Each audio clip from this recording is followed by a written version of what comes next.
Hi dear students, मैं DK sir आप लोगों का मेरे यूट्यूब चैनल ज्ञान बाय डीके में बहुत बहुत स्वागत है। आज मैं आप लोगों के लिए क्लास 10th के द बाल पोएम टाइटल पोएम का चौथा स्टेंजा यानी आखिरी स्टेंजा लेकर के आया हूं। और मैं पहले की तरह, जैसा आपको पता होना चाहिए कि मैं पहले इसका हिंदी में एक्सप्लेनेशन बताऊंगा, उसके बाद नीचे दिए गए क्वेश्चंस का आंसर भी लिखना सिखाऊंगा, वो भी दोनों भाषाओं में, हिंदी और अंग्रेजी दोनों में। तो फटाफट आप लोग नोट्स और पेन निकाल लीजिए और इसके महत्वपूर्ण बिंदुओं को नोट करते हुए चलिएगा। तो बगैर देरी के हम लोग चलते इसके हिंदी एक्सप्लेनेशन की तरफ। इस चौथे स्टेंजा में कवि का कहना है, एंड नो वन बाइज ये बाल बैग, एंड और नो वन कोई नहीं बाइज खरीदता है, खरीद सकता है ए बाल बैग एक गेंद को पुनः, यानी खोई हुई गेंद को पुनः कोई नहीं खरीद सकता है। जो गेंद गायब हो चुका है उसी गेंद को पुनः खरीदना क्या है, असंभव है ना, उसको कोई नहीं खरीद सकता है। मनी इज एक्सटर्नल, जो धन है, रुपया है, वो बाह्य है यानी बाहरी वस्तु है। ही इज लर्निंग, वह सीख रहा है। वेल बिहाइंड, अच्छे से, बिहाइंड पीछे से, हिज डिसअपरेट बाइज, अपनी निराशा भरे आंखों के पीछे, यानी अपने निराशाजनक आंखों के पीछे वो बहुत अच्छे से सीख रहा है। क्या चीज सीख रहा है? द एपिस्टेमोलॉजी ऑफ लॉस, हानि के इस ज्ञान शास्त्र को। एपिस्टेमोलॉजी यानी ज्ञान शास्त्र, ऑफ लॉस हानि के, यानी हानि के इस ज्ञान शास्त्र को सीख रहा है अपने निराशा भरे आंखों के पीछे से, आंखों से वो सीख रहा है इस हानि के ज्ञान शास्त्र को।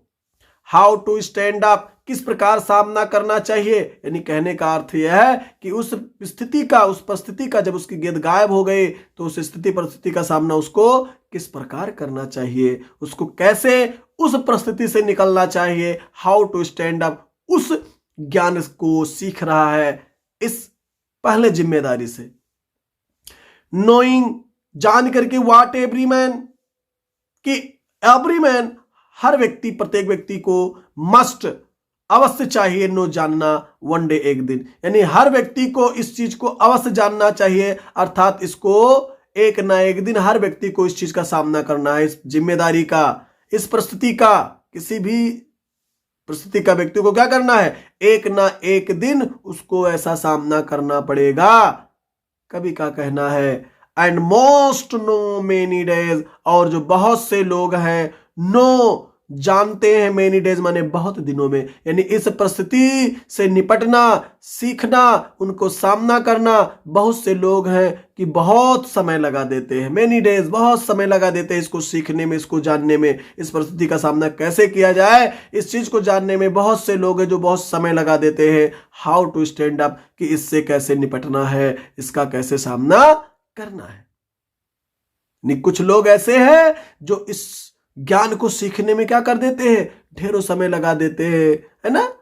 और जब ढेरों समय लगा देते हैं तो उन्हीं का जीवन क्या हो जाता है, संघर्षशील हो जाता है, दुखी हो जाता है। लेकिन जो इस ज्ञान शास्त्र को व्यक्ति जो जल्दी सीख जाता है उसका जीवन बड़ा सुखमय होता है। चलते हैं एक वाक्य में देख लेते हैं सारे इनके लाइंस के हिंदी को, यानी कोई नहीं एक खोई हुई गेंद को खरीद सकता है ना, एंड नो वन बाइज ये बाल बैग, कोई नहीं एक गेंद को पुनः खरीद सकता है। मनी इज एक्सटर्नल, धन जो है वो बाह्य है या बाहरी है। ही इज लर्निंग, वह सीख रहा है। Well behind his desperate eyes, अपने निराशाजनक आंखों के पीछे से अच्छे से वो सीख रहा है। द एपिस्टेमोलॉजी ऑफ लॉस, हानि के इस ज्ञान शास्त्र को सीख रहा है। हाउ टू स्टैंड अप, कि कैसे सामना करना है उस परिस्थिति का जब उसकी गेंद गायब हो चुकी है, यानी ऐसी परिस्थितियों का सामना किस प्रकार करना है।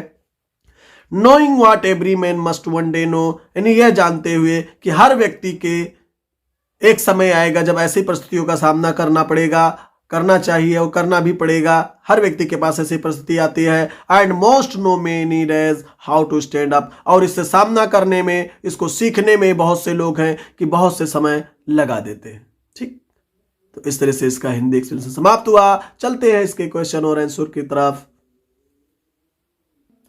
तो अब इसका क्वेश्चन आंसर आपके सामने है इस स्टेंजा का। अब चलते हैं इसके क्वेश्चन और आंसर की तरफ। तो इसके क्वेश्चंस और आंसर से पहले मैं आपसे बस वही पुराना रिक्वेस्ट कि अगर इस वीडियो को आप लोगों ने अभी तक लाइक नहीं किया तो उसको जस्ट लाइक कर दे और शेयर भी करते रहें इस वीडियो को, जो मेरे इस यूट्यूब चैनल पर जो डाले गए हैं, अपलोडेड है, उनको आप शेयर करते रहें, सारे वीडियोस को देखते रहें। ताकि इससे आपको ढेर सारा ज्ञान प्राप्त हो। और अगर अभी तक आप लोगों ने मेरे इस यूट्यूब चैनल ज्ञान बाय डीके को सब्सक्राइब नहीं किया तो जस्ट सब्सक्राइब कर दे और नोटिफिकेशन पाने के लिए बेल आइकन जरूर प्रेस कर दे, ताकि आपको ऐसे वीडियोस मिलते रहे, आपको ढेर सारा लाभ मिलता रहे, ज्ञान मिलता रहे।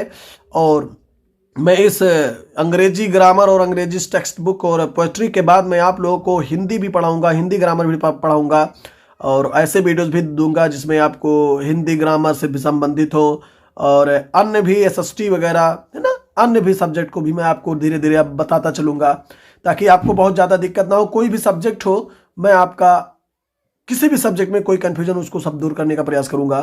तो चलते हैं इसके अब क्वेश्चन और आंसर की तरफ। पहला क्वेश्चन है आपके सामने, when the boy lost the ball, लड़के ने जब गेंद खो दी, हिज आई, उसकी आंखें बिकेम डिसपरेट, निराश हो गई। जब लड़के ने गेंद खो दी तो उसकी आंखें क्या हो गई, निराश हो गई थी। सत्य है, सत्य है, तो बिल्कुल सत्य है, बिल्कुल सत्य है, क्योंकि लड़का निराशाजनक स्थिति में खड़ा था गेंद खो करके ना। तो इस तरह से इसका आंसर आपका हो जाएगा ट्रू, यानी ये ट्रू आपका, ठीक, आंसर लिखा हुआ ट्रू। दूसरा क्वेश्चन है, was the boy learning the nature of loss, क्या लड़का हानि के स्वभाव को सीख रहा था? बिल्कुल सीख रहा था, ज्ञान शास्त्र सीख रहा था ना, हानि के ज्ञान को, ज्ञान शास्त्र को क्या कर रहा था लड़का, सीख रहा था, तो बिल्कुल सीख रहा था। आंसर है yes, the boy was learning the nature of loss. Yes, the boy was learning the nature of loss. हाँ, लड़का हानि के स्वभाव को सीख रहा था, बिल्कुल उस हानि के ज्ञान शास्त्र को क्या कर रहा था, सीख रहा था लड़का। अपनी पहले जिम्मेदारी को उसे एहसास हो रहा था, उस जिम्मेदारी से या उस जिम्मेदारी कि जो उसको गेंद खोने के बाद उसको एहसास हुआ, उस हानि के ज्ञान शास्त्र को वो सीख रहा था।